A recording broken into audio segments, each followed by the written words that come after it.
സാന്ദർഭികമായി അറിയിക്കുകയാണ്. ഇപ്പോൾ നാട്ടില് ക്ലാസ് നടക്കുന്നുണ്ട്, വെള്ളിയാഴ്ചയൊക്കെ നാട്ടിൽ എന്ത് ചെയ്യുന്നുണ്ട്, പരിപാടികൾ നടക്കുന്നുണ്ട്. അതിന്റെയൊക്കെ ലൈവ് അതിന്റെ ലിങ്ക് വരും. ഇപ്പൊ നമ്മുടെ തന്നെ ഒരു യൂട്യൂബ് ചാനൽ തുടങ്ങിയിട്ടുണ്ട്. ഒന്നുമില്ല, അതില് പലരും തുടങ്ങി. ഈ യൂട്യൂബിലൊക്കെ ഒരു വിഷയം എന്ന് വെച്ചാൽ അതില് പരസ്യം സ്വീകരിച്ചിട്ട് അതിന് പൈസ ഉണ്ടാക്കുന്ന ഏർപ്പാടുണ്ട്.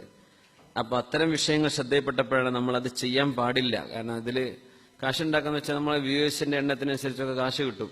പക്ഷെ നമ്മളത് വേണ്ട എന്ന് വെച്ചൊരു വിഷയമാണ്. അത് വേറെ ഒരുപാട് ആളുകൾ എന്ത് ചെയ്യുന്നുണ്ട്, വീഡിയോസും ക്ലാസ്സുകളൊക്കെ അപ്ലോഡ് ചെയ്തിട്ടുണ്ടെങ്കിൽ പരസ്യം ഇടുന്നുണ്ട്. അതെനിക്ക് പൊരുത്തല്ല എന്ന് അറിയിക്കുകയാണ്. അത് ചെയ്യാൻ പാടില്ല. നിങ്ങൾ ദയവത്ത് ചെയ്തോളൂ. പക്ഷെ അതെന്ത് ചെയ്യരുത്, യൂട്യൂബുകാരെ പൈസ ഒന്നും ഹലാലാവില്ല. ഒന്ന് അവർക്ക് കിട്ടുന്നത് ഈ മ്യൂസിക്കൊക്കെ ഉപയോഗിക്കുന്ന കമ്പനികളുടെയും ഏതെങ്കിലും പെണ്ണുങ്ങളൊക്കെ വെച്ച് പരസ്യം ചെയ്യുന്ന കമ്പനികൾ കൊടുക്കുന്ന പൈസയാണ്. നമുക്ക് ഹലാലല്ല. അതെന്ത് ചെയ്യരുത്, എന്റെ പേരിൽ ചെയ്യരുത്. നിങ്ങൾ വേറെ ആരുടെങ്കിലും എനിക്ക് പറയാൻ പറ്റില്ല. എന്റെ ക്ലാസ്സുകളോ കാര്യങ്ങളോ നിങ്ങൾ കൊടുക്കുകയാണെങ്കിൽ ദയവത്ത് ഉദ്ദേശിച്ചിട്ട് ഫ്രീ ആയിട്ട് ചെയ്തു കൊടുക്കാൻ പറ്റുമെങ്കിൽ ചെയ്യുക. എന്ത് ചെയ്യരുത്, അതിൽ പൈസ ഉണ്ടാക്കരുത്.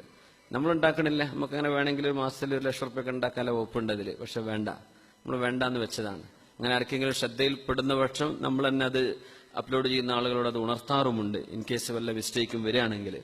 അപ്പോ അത്തരം ലൈവിന്റെ ലിങ്കുകൾ കിട്ടും. ക്ലാസ് നടക്കുന്നതിന്റെ ഒരു 3 മണിക്കൂർ മുമ്പായിട്ട് നാട്ടിലത്തെ ലിങ്ക് കിട്ടും. അപ്പൊ അതിന്റെ നമ്മുടെ വാട്സപ്പ് ഗ്രൂപ്പുകളൊക്കെ ഉപയോഗിക്കുന്നവരോ യൂട്യൂബ് ലിങ്ക് ഒക്കെ കിട്ടുന്നവരുണ്ടെങ്കിൽ ഷെയർ ചെയ്യുക. അപ്പോൾ ഇവിടെ നമുക്ക് 1.5 മണിക്കൂറിലെ ക്ലാസ് ഉള്ളൂ. നാട്ടിൽ 2-3 മണിക്കൂറൊക്കെ ചിലപ്പോൾ ഉണ്ടാവും. അപ്പോൾ ചില വിഷയാവതരണങ്ങളായിരിക്കും, പുതിയ പുതിയ വിഷയങ്ങളാണ് ഉണ്ടാവുക. അപ്പൊ അതൊക്കെ ഉപകാരപ്പെടാൻ പറ്റും. നിങ്ങൾക്ക് ഇവിടെ തന്നെ വരണമെന്നില്ല, എവിടെയാണെങ്കിലും സൗകര്യമുള്ള നെറ്റ് ഉണ്ടെങ്കിൽ കേൾക്കാനും പറ്റും ലൈവ്, അല്ലെങ്കിൽ റെക്കോർഡ് ചെയ്തിട്ട് കേൾക്കാം. അപ്പോൾ ഇൻഷാ അല്ലാഹ് അത്തരം വിഷയങ്ങളിലൊക്കെ നാട്ടിലും ഒക്കെ എല്ലായിടത്തും പ്രതിസന്ധികളും പ്രശ്നങ്ങളൊക്കെ ഉണ്ട്. നിങ്ങൾക്ക് അറിയാവുന്ന വിഷയം ഞാനതിവിടെ പറയുന്നില്ല. അപ്പോൾ അതിലൊക്കെ നമ്മുടെ പെണ്ണുങ്ങളും ഉമ്മമാരും ഒരുപാട് നിങ്ങളൊക്കെ എല്ലാവരും ചെയ്യുന്ന ദുആ ഒരു വലിയൊരു സംഭവമാണ്. കാരണം ഞാൻ മുമ്പ് ഇവിടെ ഈ വിഷയം സൂചിപ്പിച്ചിരുന്നു, അതുകൊണ്ട് ഞാനത് ആവർത്തിക്കുന്നില്ല. അത്തരം ബുദ്ധിമുട്ടുകളൊക്കെ പ്രബോധകന്മാർക്കൊന്നും വരാതിരിക്കാൻ വേണ്ടി, കാരണം ദീനിന്റെ ദഅവത്ത് നിന്നുപോകാൻ വേണ്ടി ഉദ്ദേശിക്കുന്ന കക്ഷികളുണ്ട്. അപ്പോൾ അത് നിന്നു കഴിഞ്ഞാൽ ഉണ്ടാകുന്ന നഷ്ടം സമൂഹത്തിന് വലിയ നഷ്ടമാണ്. അപ്പോൾ അത് ഉണ്ടാവാതിരിക്കാൻ നിങ്ങൾ ദ്വാരക്കണം. എന്ത് ചെയ്യരുത്, അള്ളാഹുവിന്റെ ദീനിന്റെ ദഅവത്ത് മുടങ്ങിപ്പോവാതിരിക്കാൻ വേണ്ടി ദുആ ചെയ്യണം. അതിന്റെ ആരൊക്കെ അതിനെതിരെ പ്രവർത്തിക്കുന്നുണ്ടോ അവർക്ക് അങ്ങനെ തോന്നാതിരിക്കാൻ, അങ്ങനെ വെറുതെ ഫിത്ന തോന്നുകയാണ്. അപ്പൊ അങ്ങനെ ഉണ്ടാവാതിരിക്കാൻ വേണ്ടി നിങ്ങളുടെ ദുആകളിൽ പ്രത്യേകം അതുകൂടെ ഒന്ന് ആഡ് ചെയ്യണം എന്ന് ഞാൻ ആവശ്യപ്പെടുകയാണ്.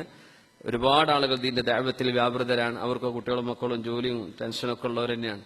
അപ്പൊ അതിന്റെ ഇടയ്ക്കുള്ള ഇത്തരം പ്രവർത്തനങ്ങൾ മുടങ്ങിപ്പോവാൻ വേണ്ടി പലരും നമ്മുടെ ഇൻ ആൻഡ് ഔട്ട് പരിശ്രമങ്ങൾ നടക്കുന്നുണ്ട്. അപ്പൊ അതുണ്ടാവരുത്. അതൊക്കെ ഉണ്ടാകുന്ന നഷ്ടം ദീനിനാണെന്ന് മനസ്സിലാക്കി അത്തരം ആളുകളൊക്കെ പിന്തിരിയണം. അതിനുവേണ്ടി അവർക്ക് നല്ല മനസ്സുണ്ടാകാൻ വേണ്ടി ഇതൊക്കെ ഇൻഷാ അല്ലാഹ് അല്ലാഹു തആല ഖൈറാക്കി കൊടുക്കട്ടെ. ആമീൻ.